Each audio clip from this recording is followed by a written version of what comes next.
প্রতিবার ঘর ঝাড়ু দিবার জন্য দিতে হবে 20 টাকা, আর প্রতি পিস কাপড়ের জন্য দিতে হবে 10 টাকা। কি দিতে হবে? টাকা টাকা টাকা চেনো না? টাকার কথা জীবনে প্রথম শুনলে? না, প্রথম তো শুনলাম না, কিন্তু টাকা কাকে দেব? কাকে দিবে মানে? তোমার ঘরকে ঝাড়ু দেয় কেন তুমি? তো টাকাটা কাকে দিবে? তোমার নানুকে? খবরদার, সব কথায় নানুকে টেনে আনবে না। কেন টেনে আনবো না? 100 বার টেনে আনবো। কি করবে তুমি? আমি তোমাকে কি করব? হ্যাঁ হ্যাঁ, কি করবে? আমি কি করব তোমাকে? কি করবে তুমি বলো? আমি তোমাকে কিছু করবো না, কারণ নারীদের গায়ে হাত তোলা কাপুরুষের লক্ষণ। বেঁচে গেলে। এসেছে আমার সুপুরুষ, আমার টাকা দাও। আর কি আশ্চর্য, কিসের টাকা দেবো? এক কথা আমি আর কতবার বলবো? তুমি কি কানে কম শোনো? আগে তো আমি কানে কম শুনতাম না, ইদানিং তোমার চিৎকার চেঁচামেচি শুনে সম্ভবত কানে একটু কমই শুনছি। আমার সাথে একদমই ফালতু কথা বলবে না।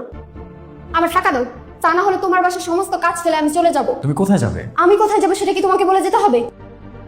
একদম কাজের লোক পেয়ে বসেছে আমাকে, তাই না? সব কাজ ফ্রি ফ্রি করে দেই তো, এর জন্য আমার মাথায় উঠে বসেছো। নিজেকে দেখেছো? তোমার মাথায় আমি কখন উঠলাম? আমি তোমার মাথায় উঠলে তোমার ঘাড় ভেঙে যাবে। তুমি কিন্তু এখন ঝাড়ুর বাড়ি খাবে। আর না, ঠিক আছে, আমি যাচ্ছি। তাই যাচ্ছ কোথায়? আমার কথা শুনে যাও। ঠিক আছে, বলো, শুনছি। প্রতিবার রান্নার জন্য আমাকে দিতে হবে 100 টাকা। 100 টাকা? হ্যাঁ। শুধু রান্নার জন্য? 100 টাকা। খুবই ভালো একটা প্রস্তাব তুমি দিয়েছো। তোমারও তো টাকার প্রয়োজন আছে, তো ব্যাপারটা কি শুধু মুখে মুখেই থাকবে? মুখে মুখে থাকলে তো তুমি একসময় ভুলে যাবে, তখন আবার টাকাটা তুমি পাবে না। আমি বলি কি, হিসেবটা আমি কোনো একটা খাতায় লিখে রাখি। খাতায় লিখে রাখবে মানে? লিখতে লিখতে ধরো একসময় অনেক টাকা তোমার জমা হয়ে যাবে। বছর 30 পর একসাথে অনেকগুলো টাকা তুমি আমার কাছ থেকে নিতে পারবে। তখন কিন্তু তুমি আমার চেয়ে ধনী হয়ে যাবে। কি বলো? আমাকে ঠকানোর প্ল্যান করছো, তাই না? না মানে, হিসেবটা যদি খাতায় ঠিকঠাক মতো না লেখা থাকে, ঘরের এত কাজ, পরবর্তীতে হিসাবে গোলমেল লেগে যাবে না, তখন তো টাকাটা তুমি আবার ঠিকঠাক মতো পাবে না। তোমার ভালোর জন্যই বলছিলাম। লেখা শুরু করবো? তোমাকে আমি হারে হারে চিনি। প্রতিদিনের কাজের টাকা প্রতিদিন দিতে হবে। ও বলো কি, তাই নাকি? মাস চুক্তিতেও দেওয়া যাবে না? না না, মাসের ধার আমি ধারি না, দিনের টাকা দিনে দিতে হবে। বাজারটা শেষ করে আসি, তারপর তোমার সাথে এই বিষয়ে কথা বলবো। তুমি কি মনে করেছো আমি তোমার সাথে মশকরা করছি? তুমি করছো না? আমার শেষ কথা শুনে রাখো, তুমি যদি আমাকে আমার কাজের টাকা না দাও, আমি কিন্তু এ বাসার আর একটা কাজও করবো না। আমি না বুঝতে পারছি না। আমি এতক্ষণ ভাবছিলাম তুমি আমার সাথে মজা করছো, কিন্তু এখন তো দেখছি তুমি সিরিয়াসলি আমার কাছে টাকা চাইছো। তুমি এখন ঝাড়ু দেওয়ার জন্য, কাপড় কাচার জন্য, রান্না করার জন্য আমার কাছে টাকা নেবে?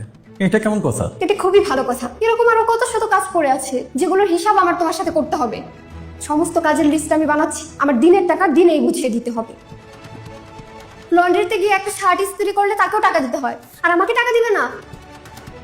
একটা করে পরোটা বাইরে গিয়ে কয় টাকা করে কিনে খাও, আর আমি যে বানিয়ে দেই আমাকে কয় টাকা দাও? তুমি বাইরের মানুষের সাথে নিজের তুলনা করছো কেন? বাইরের মানুষ তো টাকা নেবেই, কারণ সে টাকা নিয়ে তার নিজের সংসার টাকা চালাবে। আমিও তো একটা কোম্পানিতে জব করি, সেখান থেকে আমি স্যালারি কেন নিই? যাতে আমার সংসারটা আমি ঠিকঠাক মতো চালাতে পারি। প্রত্যেকটা মানুষই উপার্জন করে তার সংসারের জন্য। এখন বাইরে থেকে এত কষ্ট করে উপার্জন করে নিয়ে আসার পর সংসারের ভেতরের মানুষেরা যদি টাকা চাইতে শুরু করে, তাহলে সংসারটা চলবে কিভাবে? তোমার সংসার, তোমার সংসারে তুমি কাজ করবে, এটার জন্য যদি তোমাকে আবার আলাদা করে টাকা দিতে হয়, তাহলে তো সংসার চালানো মুশকিল হয়ে যাবে। মুশকিল হলে হবে, আমি আর তোমার কাছে ঠকতে চাই না। এই সংসারের সমস্ত কাজকর্ম তুমি নিজের হাতে করছো, তার বিনিময়ে আমি তোমাকে কোনো টাকা দিচ্ছি না। এজন্য তোমাকে ঠকানো হচ্ছে। হ্যাঁ অবশ্যই ঠকাচ্ছ, দিনের পর দিন আমাকে ঠকাচ্ছ। সমস্ত কাজ আমাকে দিয়ে ফ্রিতে করিয়ে নিচ্ছ। উপার্জনের পাশাপাশি সংসারের আরো অনেক কাজ তো আমি করি। তোমার যেমন 10টা কাজ আছে, আমারও 10টা কাজ আছে। তুমি যেমন রান্না করো, আমাকে বাজার করতে হয়। আমি তুলনা করছি না, আমি শুধু বলছি যে কাজ তো আমিও করি। যদি এখন তোমারই সংসারে করা, তোমার কাজের বিনিময়ে তুমি টাকা চাও, তাহলে আমি যে কাজ করছি আমার কাজের টাকা আমাকে কে দেবে শুনি? তুমি শুধু তোমার হিসেবটাই জানো, আমার হিসেবটা করার প্রয়োজন বোধ করছো না। এটা কি এক ধরনের স্বার্থপরতা হয়ে গেল না? তোমার কম্পিউটার শেখার ইচ্ছা ছিল, আমি তোমাকে শেখার ব্যবস্থা করে দিয়েছি। আমি আমার সারা জীবনের সমস্ত উপার্জন দিয়ে তোমার জন্য একটা বুটিক শপ চালু করার ব্যবস্থা করছি। সেটা আমি না করলেও পারতাম। আমি জানি সংসারে তোমার অনেক কাজ, অনেক কষ্ট তোমাকে করতে হয়, কিন্তু কষ্ট তো তুমি একা করো না। সকালবেলা যখন আমাদের নাস্তা বানানোর জন্য তোমাকে ঘুম থেকে উঠতে হয়, তখন কিন্তু আমাকেও ঘুম থেকে উঠতে হয় অফিসে যাওয়ার জন্য। এমনটাও তো হচ্ছে না যে সব কাজ শুধু তুমি একাই করছো, আমি কিচ্ছু করছি না। আমরা দুজনেই দুজনের জায়গা থেকে কাজ করে যাচ্ছি। সেই হিসেবে দুজনের প্রতি দুজনের শ্রদ্ধাবোধটা তো থাকতে হবে, তাই না? আমি যেমন তোমার কাছে হুট করে আমার করা কাজের বিনিময়ে টাকা চেয়ে বসতে পারি না, তুমিও তো পারো না। টাকা দিলে কি সব কাজ হয়ে যায়? আমি আর একসাথে এতগুলো কাজ করতে পারবো না। তুমি কি মানুষকে দিয়ে এতগুলো কাজ করাতে পারবে? আর টাকা দিয়ে করালে কি তারা এত ভালো করে কাজ করবে? না, একদমই করবে না। তোমার মতো করে কেউ করবে না, কারণ এটা তোমার সংসার, তোমার পরিবার। তোমার মতো করে অন্য কেউ কেনই বা করতে যাবে? কিন্তু সবকিছুর পরও তুমি যদি তোমার দায়িত্ব পালনের জন্য টাকা চেয়ে বসো, এটা হবে তোমার অন্যায় আবদার। তুমি কি বলতে চাইছো বলো তো? আমাকে টাকা দেবে না তুমি? ঠিক আছে, তুমি যেহেতু এত করে বলছো, আমি তোমার করা কাজের বিনিময়ে তোমাকে পারিশ্রমিক দেব। তুমি যতটা চেয়েছো ততটাই দেব, কিন্তু তার বিনিময়ে এখন থেকে তোমার নিজের ভরণ পোষণ তোমার নিজেকেই করতে হবে। কি করতে হবে? বুঝতে পারছো না? তোমার খরচগুলো তোমার নিজেরই চালাতে হবে। মানে কি? কেন বুঝতে পারছো না? আমরা যে বাসাটাতে থাকি, বাসার ভাড়া কত? 18,000। এখন থেকে এই 18,000 টাকা বাসা ভাড়া, 9,000 টাকা তুমি দেবে, 9,000 টাকা আমি দেবো। আর আমাদের বাজার খরচ প্রতি মাসে কত টাকা আসে? ধরো আনুমানিক 15,000 টাকা। ওখান থেকে 7,500 তোমার, 7,500 আমার। ইলেকট্রিসিটি বিল, গ্যাস বিল, মানে যাবতীয় যত খরচ আমাদের আছে সবই হাফ হাফ হয়ে যাবে। কি বললে?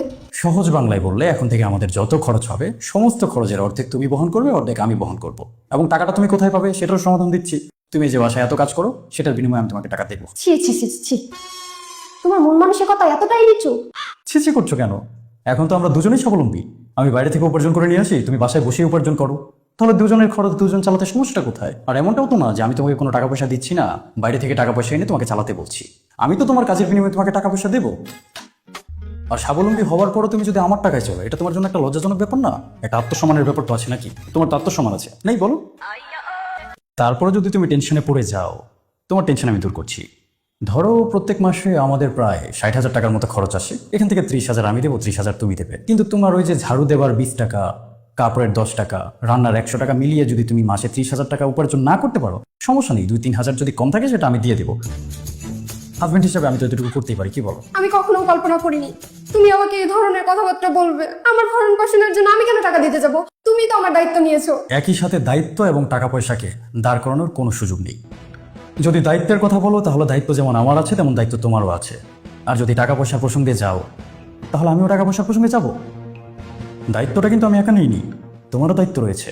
আর সেই দায়িত্ব আমার থেকে মোটেও কম না। আমাদের সমাজে একটা ভুল ধারণা রয়েছে যে ছেলেটা মেয়ের দায়িত্ব নিচ্ছে। আসলে কি তাই? মেয়েটা কি ছেলের দায়িত্ব নিচ্ছে না? যেই দিন থেকে আমরা একে অপরের প্রতি প্রতিজ্ঞাবদ্ধ হয়েছি, সেই দিন থেকে জীবনের বাকিটা সময় অবধি আমরা তো একে অপরের জন্য দায়িত্ব পালন করেই যাব। আমাদের খারাপ সময়ে কে পাশে থাকবে? তোমার পাশে আমি, আর আমার পাশে তুমি। তাহলে কে কার দায়িত্ব নিচ্ছে? দুজনই তো দুজনের দায়িত্ব নিচ্ছি। এখন সেই দায়িত্বকে দায়িত্ব না মনে করে তুমি যদি টাকা চেয়ে বসো, তাহলে তো আমারও তোমার কাছে অনেক কিছুই চাইতে হবে, তাই না? আর সবার উপরে যদি টাকা পয়সার হিসেবটাই থাকে, তাহলে আমার জীবনের সমস্ত উপার্জন দিয়ে তোমার জন্য বুটিক শপটা কেন করছি? আমি আমার নিজের জন্য কিছু করতে পারতাম। ঠিক আছে, তোমার আমাকে টাকা দিতে হবে না। না না, এখন এটা বলে তো তুমি পার পাবে না। হয় তোমাকে তোমার নিজের ভুল স্বীকার করতে হবে, আর তা না হলে তোমার ভরণ পোষণ এখন থেকে তোমাকেই চালাতে হবে। কি ভুল স্বীকার করবো আমি? ক্ষমা চাইতে বলছো? আমি তোমাকে ক্ষমা চাইতে বলছি না, আমি চাচ্ছি তুমি শুধু এতটুকু রিয়েলাইজ করো যে আমি যদি তোমার কাজের বিনিময়ে তোমাকে টাকা দিই, তাহলে তুমি আর এই বাড়ির বউ হয়ে থাকবে না, তুমি হয়ে যাবে এই বাড়ির কাজের লোক। তুমি সারাদিন এতগুলো কাজ করো, সেটার হিসেব রাখো। বিনিময়ে আমাকে কতগুলো বকাঝকা করো, সেটার হিসেব কি রাখো? কাজের লোক তো আর আমার সাথে এভাবে কথা বলবে না। আর টাকা দিয়ে যদি কাজ করাতে হতো, তাহলে কোনো পুরুষই তার স্ত্রীকে দিয়ে কাজ করাতো না। বাসার 10 ধরনের কাজের জন্য 10 ধরনের লোককে ভাড়া করে নিয়ে আসতো, টাকা দিয়ে তাদেরকে দিয়ে কাজ করিয়ে দিন শেষে বিদায় করে দিত। বিনিময়ে অন্তত বউয়ের এত বকাঝকা তো তাদের আর শুনতে হতো না। এই যে তোমার কোনো একটা আবদার পূরণ না হলে তুমি কাজ করা বন্ধ করে বসে থাকো, বাইরে থেকে কাজের লোক নিয়ে আসলে কি সেটা হবে? তার কোনো আবদারকে আমাকে পূরণ করতে হবে না, তাকে টাকা দিব, সে কাজ করবে। এই যে এখন সব কাজ তুমি করো, তোমার সাথে আমার মতামতের যদি মিল না হয়, আমার বিপদ হয়ে যায়, তুমি রান্না বন্ধ করে দাও। কিন্তু বাইরে থেকে যদি লোক নিয়ে এসে রান্না করায়, আমার কি এই সমস্যাটা হবে? হবে না। প্রতিদিন তুমি এই বাসার এত এত কাজ করো, আর আমি এই বাসার প্রত্যেকটা মানুষের জন্য উপার্জন করি। কেন করি জানো? আমরা দুজনেই এই কাজগুলো করি, কারণ আমরা দুজনেই এই কাজগুলো করার দায়িত্ব নিয়েছি। আচ্ছা ঠিক আছে, ভুল হয়েছে। আর বাকিটুকু? আর বাকি কি? বাকি ছোট্ট আরেকটা কথা আছে যেটা তুমি এখনো বলনি। ঠিক আছে, ক্ষমা করে দাও। আর এসব বলবো না। আর না না, ঠিক আছে, ক্ষমা চাইতে হবে না। নিজেই চাইতে বললা, আবার বলছে চাইতে হবে না। তোমার যদি এমনি কোনো প্রয়োজনে টাকার দরকার হয়, তুমি তো আমাকে সরাসরি বললেও পারতে। এমনি এমনি চাইলেও তো আমি তোমাকে টাকা দিতাম, তাই না? ঘর ঝাড়ু আর কাপড় ধোয়ার হিসেব তো আর করতে হতো না। টাকা লাগবে?